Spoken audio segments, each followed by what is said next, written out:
The breeding ground of monsters, how neglect, society, bullies, and indifference fuel vile young killers. The bloodstains on school linoleum, the screams echoing through hallways, the lifeless bodies of children and teachers. These are the gruesome signatures of school shooters. Young people so consumed by darkness, they turn their rage into slaughter.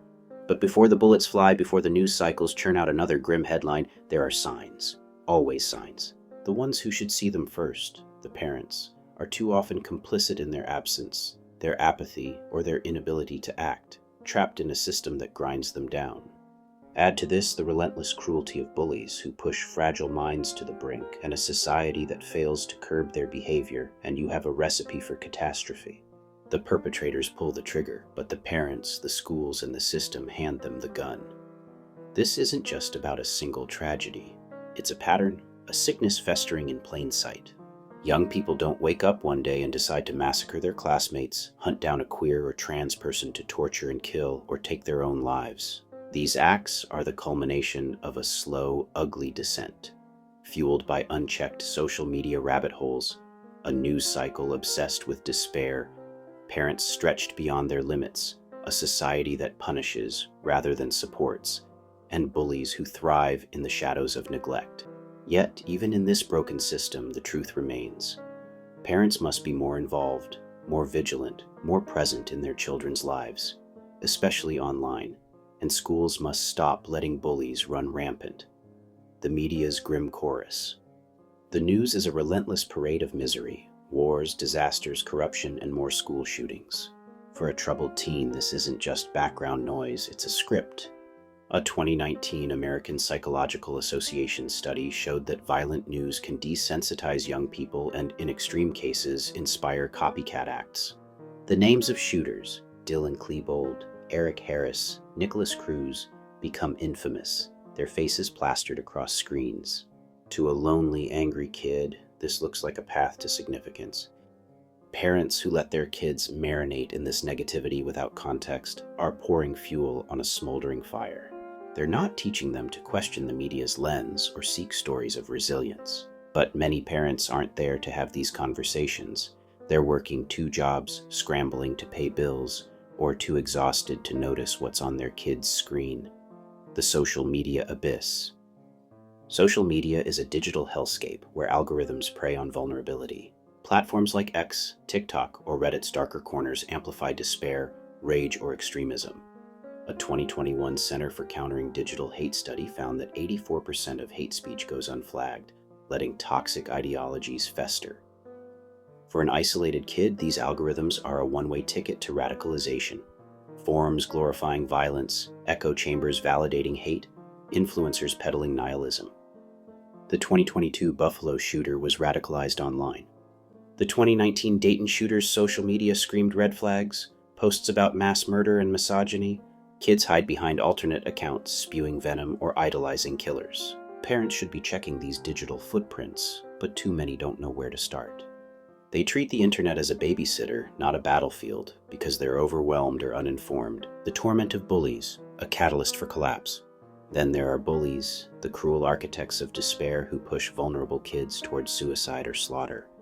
Bullying isn't just name-calling or a playground shove, it's relentless psychological warfare. A 2020 study from the National Center for Education Statistics found that 20% of students aged 12-18 reported being bullied, with many experiencing daily harassment. For some, this torment becomes unbearable. The 1999 Columbine shooters, Eric Harris and Dylan Klebold, were reportedly bullied and ostracized, their resentment festering into a deadly vendetta. The 2017 Aztec High School shooter, a loner mocked by peers, targeted his tormentors. Bullying doesn't justify murder, but it's a spark that ignites broken minds. And who raises these bullies? Parents. The same parents who fail to instill empathy, respect, or accountability.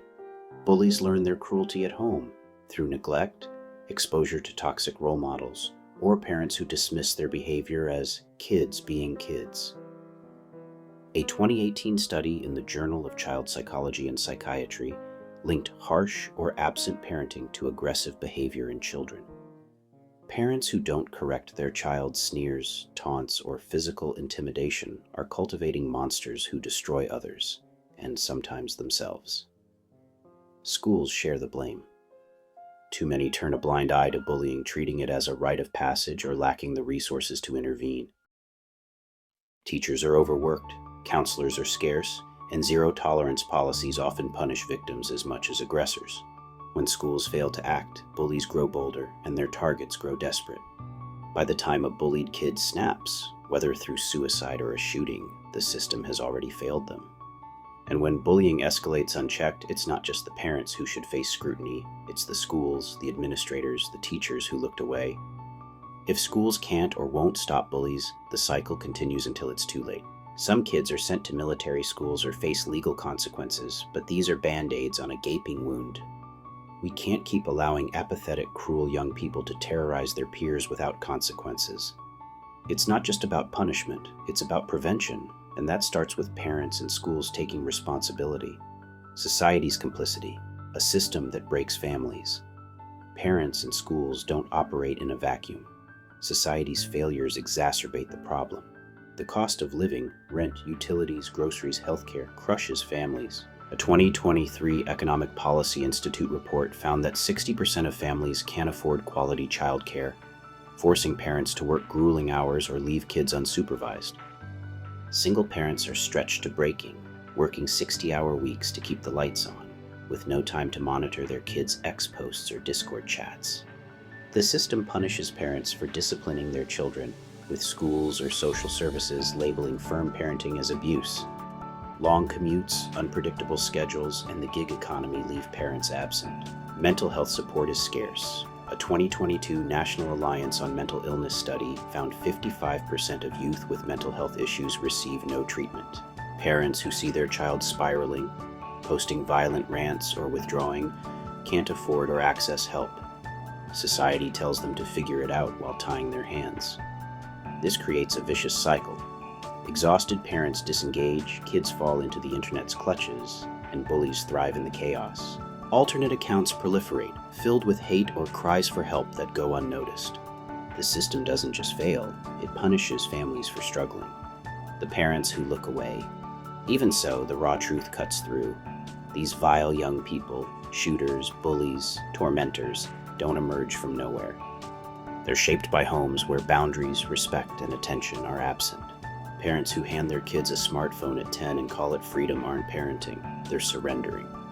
They're letting their children be molded by strangers, incel forums, Twitch streamers glorifying violence, X accounts spewing bigotry.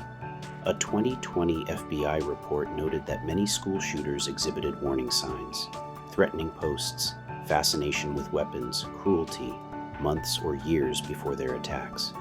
Parents missed these because they weren't looking. The 2018 Parkland shooter's adoptive mother reported his behavior to police, but at home, he was left to amass weapons and post violent fantasies. The 2021 Oxford High School shooter's parents ignored his journal entries about mental health struggles and bought him a gun days before the attack. These parents didn't just fail, they enabled. They let cell phones, internet forums, and video game lobbies raise their kids, filling the void left by their absence, reclaiming our families and schools. The fault lies with the perpetrators, but the roots of their evil are tangled in neglect, societal failure, and unchecked cruelty. Parents must take responsibility, no matter how broken the system is. They need to know their kids' online lives, every account, every post. Alternate accounts aren't secret if parents care enough to look. This means hard conversations, setting limits, and teaching empathy. It means showing kids the consequences of hate, the value of human life, and the dangers of the internet. Schools must step up too. They need robust anti-bullying programs, trained counselors, and consequences that teach rather than escalate. Society must support families with affordable childcare, mental health resources, and policies that let parents be parents, not just providers. We need education on empathy, on the dangers of apathy, and on reconnecting with those who matter most, our families. The alternative is more blood, more headlines, more graves. We can't keep allowing apathetic young people, shooters, bullies, or both, to slip through the cracks.